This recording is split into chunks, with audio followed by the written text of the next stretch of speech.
Subscribe to our channel by clicking the subscribe button. Click the bell button and enjoy the latest uploads from our channel.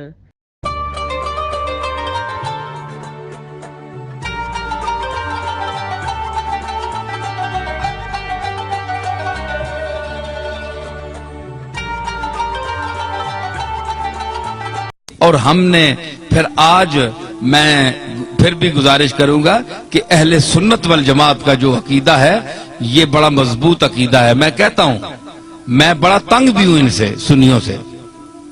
میں کھلا آدمی ہوں, میں کوئی ڈرتا نہیں ہوں کسی سے. زندگی موت اللہ کے ہاتھ ہے, اللہ کے ہاتھ ہے, کوئی نہیں مار سکتا. جب اس کا حکم ہوگا تو مریں گے, ہیں جی. تو اس لیے ڈر کوئی نہیں ہے, صرف یہ ہے کہ مجھے ان سے گلہ بھی بڑا ہے کہ یہ سمجھتے ہیں کہ ہمارے مسلک کی ترجمانی کی جائے تو ہماری ساری ان باتوں کو مان لیا جائے جن کا ہمارے پاس ثبوت نہیں ہے, اور ہم نے اپنی طرف سے گھڑ کر اس کو دین میں شامل کر لیا ہے. ان کو بھی مانو تب سنی ہو, یہ میں نہیں مانتا. ٹھیک ہے, چاہے بریلوی حضرات تنگ ہوں, چاہے کوئی بھی تنگ ہو. کئی لوگ کہتے ہیں جناب تم اپنا مذہب بتاؤ کہ تم بریلوی ہو, دیوبندی ہو, شیعہ ہو, اہل قرآن ہو, تبلیغی ہو, کیا بلا ہو. بھائی کبھی بریلویوں کی تعریف کرتے ہو, کبھی ان کو دھر لیتے ہو, کبھی دیوبندیوں کی تعریف کرتے ہو, کبھی ان کو دھر لیتے ہو, کبھی شیعہ کی تعریف کرتے ہو, کبھی ان کو دھر لیتے ہو.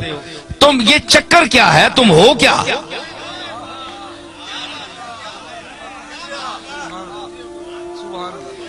ہے جی, آج میں آپ کو بتاتا ہوں میں کیا ہوں. دیکھیں صاحب, یہ ان کا سوال بجا ہے کہ یہ سارے لوگ ان کی تعریف کرتے ہیں, اور کبھی جو بہت خوش ہوئے ہوتے ہیں وہ دیوبندی بھی کہتے ہیں یار یہ تو ہمارا آدمی ہے, یہ دیوبندی ہے. وہ دوسرا خطاب سنتے ہیں, وہ کہتے ہیں تب تن کے رکھ چھوڑیا سسا. بریلوی کہتے ہیں جناب یہ ہمارا ہے, تو دوسرا خطاب سنتے ہیں, اس میں کوئی ان کی بات ہوتی ہے, ان کو دھر لیتا ہوں, وہ کہتے ہیں یہ گیا, یہ تو کچھ بھی نہیں ہے, ہمارا تو نہیں ہے. شیعہ کہتے ہیں اہل بیت کی تعریف اس سے بڑھ کر کسی نے کی نہیں, کبھی ان کو بھی کوئی چٹکی لگا دی, وہ کہتے ہیں یار ہمیں بھی ہماری خبر بھی لے گیا. اہل قرآن, تبلیغی, اہل حدیث تعریف بھی کرتا ہوں, مذمت بھی کرتا ہوں. وہ کہتے ہیں یہ چیز کیا ہے, یہ ان کی معجون مرکب کیا ہے, حدود اربع ان کے کیا ہے. تو میں گزارش کروں, بات یہ ہے کہ میرا کوئی ذاتی مذہب نہیں ہے, نہ آپ کا کوئی ذاتی مذہب ہونا چاہیے. ہمارا مذہب, ہمارا عقیدہ, ہمارا مذہب, ہمارا مسلک, ہمارا نظریہ, ہمارا اندیہ وہ ہونا چاہیے جو اللہ کی آخری کتاب قرآن مجید میں آیا ہے, یا جناب محمد الرسول اللہ سے جو عقیدہ, جو طریقہ ثابت ہے وہ آپ کا اور میرا عقیدہ ہونا چاہیے. ٹھیک ہے نا, یہ مسلمان کی تعریف ہے. تو ہر یاد رکھیے کہ ہر مذہب میں, ہر مسلک میں افراط و تفریط ہے, یا کوئی کسی بات میں گھٹ جاتا ہے, بہت دالیوں لے ونن تے بعض جگہ وہ اتنی شدت کرتے ہیں کہ حد سے بڑھ جاتے ہیں. میانہ روی, حضور نے فرمایا خیر الامور اوسطھا, یہ آپ کا ایسا جملہ ہے کہ پوری کائنات کے ہر چیز پر اس کا اطلاق ہو سکتا ہے. پوری کائنات, ہر عمل, ہر نظریہ, ہر نقطہ, یہ سرکار مدینہ کا وہ ارشاد ہے. میں اس کی تعریف کروں کہ فرمایا کہ ہر چیز میں درمیانہ روی اختیار کرو, ہر چیز میں. آپ اس کو گھر جائیں, اپنے بال بچوں کے ساتھ, بیوی کے ساتھ, والدین کے ساتھ, محلے والوں کے ساتھ برتیں, اور حضور کے اس ارشاد مقدس کو آپ ذہن میں رکھیں کہ ہر چیز میں میانہ روی, نہ حد سے بڑھو نہ حد سے نیچے ہو, درمیان میں چلو. وہ کسی نے کہا نا کہ عزیز اتنا ہی رکھو کہ جی بہل جائے، عزیز اتنا ہی رکھو کہ جی بہل جائے، اب اس قدر بھی نہ چاہو کہ دم نکل جائے۔ ہر چیز کا ایک طریقہ ہوتا ہے، اعتدال، درمیانہ روی۔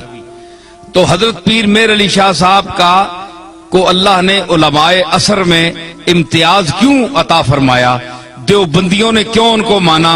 شیعہ نے کیوں مانا؟ رد مرزائیت میں جب میرے دادا وہاں تشریف لے گئے تو سب نے مسلمہ طور پر آپ کو مقتدا اپنا کیوں مانا؟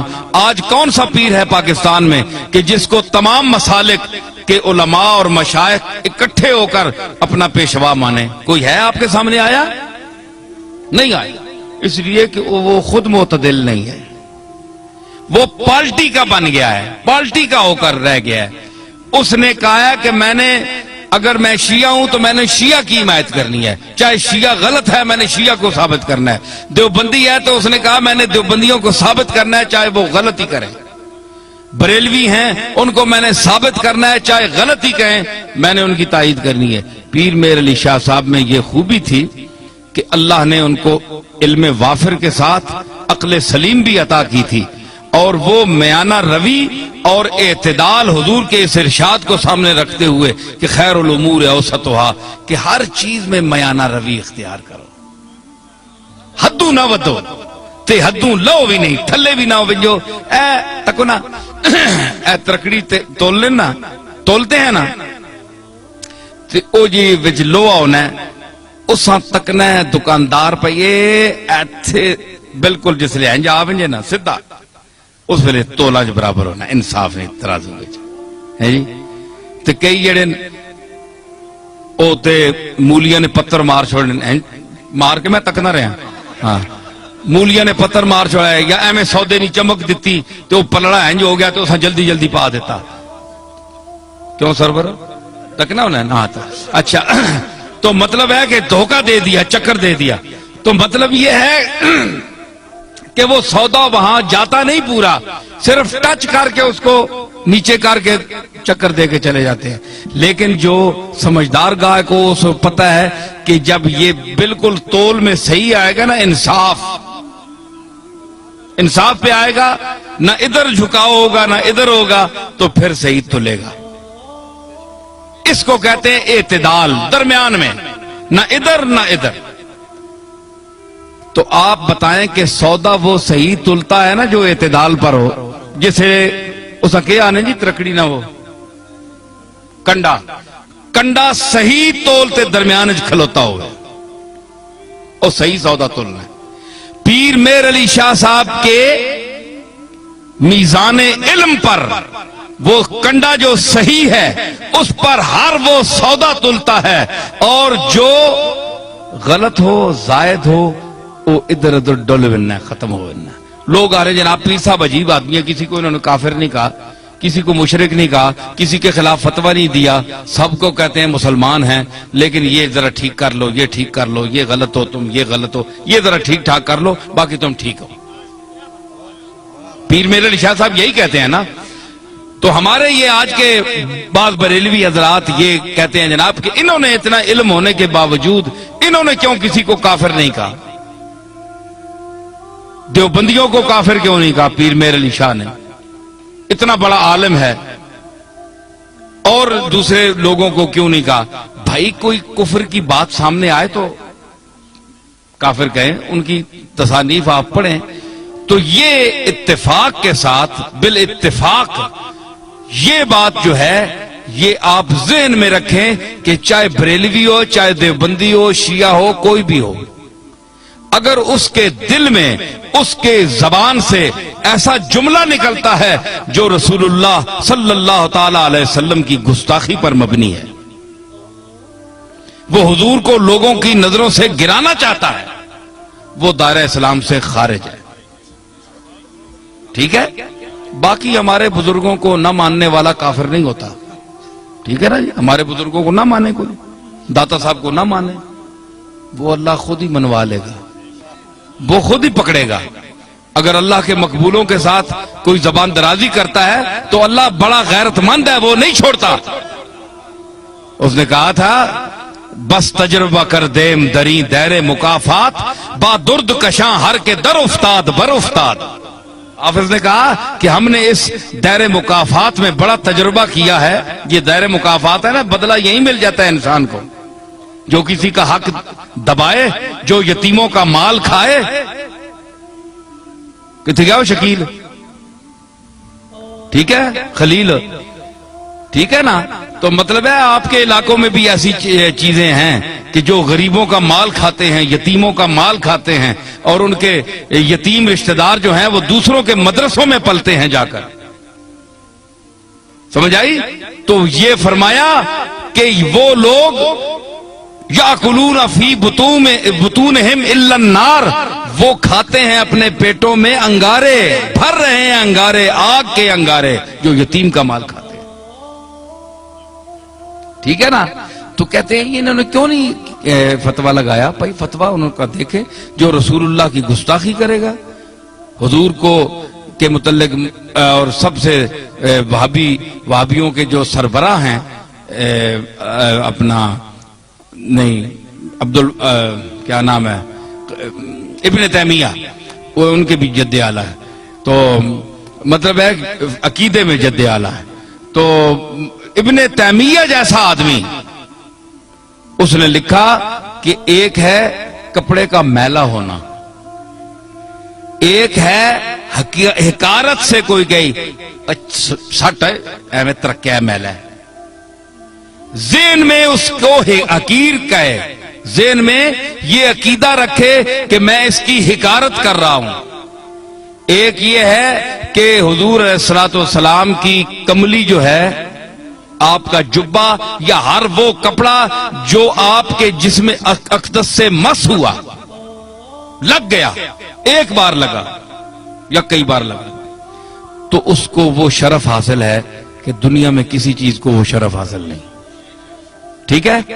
تو اگر وہ میلا بھی ہو سکتا ہے نا, گرد و غبار تو پڑتی ہے, وقت کا گزرنا اس کو گل جاتا ہے, پرانا ہو جاتا ہے. تو اگر کوئی شخص, یہ ابن تیمیہ لکھ رہے ہیں, تو کہتا ہے کہ اگر کوئی شخص میلا سمجھ کر کہے یار یہ تو بہت میلا ہو گیا, پرانا ہے, غالباً آپ کا استعمال شدہ ہے, وقت بھی گزر گیا, چلو یہ تو ٹھیک ہوگی. اگر حضور کے کسی ملبوس کو, رومال کو, کسی چیز کو حقارت کا ذہن میں نیت رکھ کر یہ کہتا ہے چھوڑو یار یہ تو ہے ہی میلا, چھڑ دفع کرو, فرمایا ابن تیمیہ کہتے ہیں کہ وہ اسلام سے خارج ہو گیا, اس کا دین ایمان صاف, وہ دوبارہ جب تک کلمہ نہ پڑھے گا, توحید کا قائل نہیں ہوگا, اللہ سے معافی نہیں مانگے گا, وہ اسلام میں داخل نہیں ہو سکتا, کیونکہ اس نے جناب رسالت مآب کی ایک استعمال شدہ چیز کی توہین کی ہے, اور نیت میں توہین تھی. تو حضرت پیر میر علی شاہ رحمت اللہ علیہ, یہ کبھی آپ نے ایسا نہیں کیا کہ جو بھی ہو, چاہے وہابی ہو چاہے کوئی بھی ہو, ایک شخص جو گستاخی رسول کر رہا ہے تو آپ اس کو مسلمان سمجھیں گے, یہ بات بھی نہیں ہے.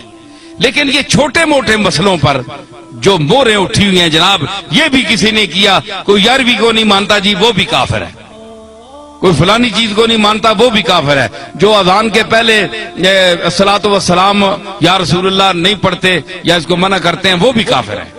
یہ کوئی بات نہیں ہے,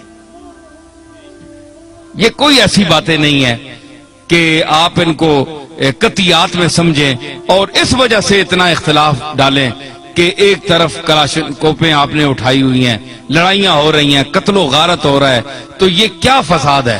یہ کوئی چیزیں نہیں ہیں, سوا ذات اللہ کے بعد حضور علیہ الصلوۃ والسلام کی ذات ہے, اس کا احترام آپ پر بھی فرض ہے, ہمارا بھی فرض ہے. لیکن حضور نے یہ بھی فرمایا کہ مجھ کو اتنا نہ اٹھاؤ, اتنی تعریف نہ کرو کہ مجھے اللہ کے جو ہیں اپنے عیسیٰ علیہ السلام اور عزیر کے ساتھ ملا لو, جس طرح انہوں نے اپنے عزیر اور عیسیٰ کو اللہ کا بیٹا کہہ دیا تھا, مجھے بھی تم اللہ کے ساتھ ملا دو کہ اللہ اور مجھ میں کوئی فرق ہی نہ رہے. یہ بھی منع ہے, یہ سرکار نے منع فرمایا ہے, حضور کا حکم ہے. بندہ بندہ ہے, اللہ اللہ ہے. سمجھ آئی؟ یہ سرکار کی تعلیم ہے, تو یہ سرکار کی اپنی تعلیمات پر ہمیں چلنا چاہیے. اتنا بھی نہ آپ بڑھائیں کہ کل ہمیں قیامت کے دن حضور کے سامنے آپ حکم دیں کہ ان کو جوتے مارو، تو اس محبت کا کیا فائدہ؟ محبت تو وہ کرنی چاہیے جس سے رسول اللہ خوش ہوں، تو ظاہر رسول اللہ اسی پر خوش ہوں گے جو آپ کے طریقے پر چلے گا، آپ کے احکام اور آپ کی احادیث اور قرآن مجید کی آیات کی روشنی میں چلے گا۔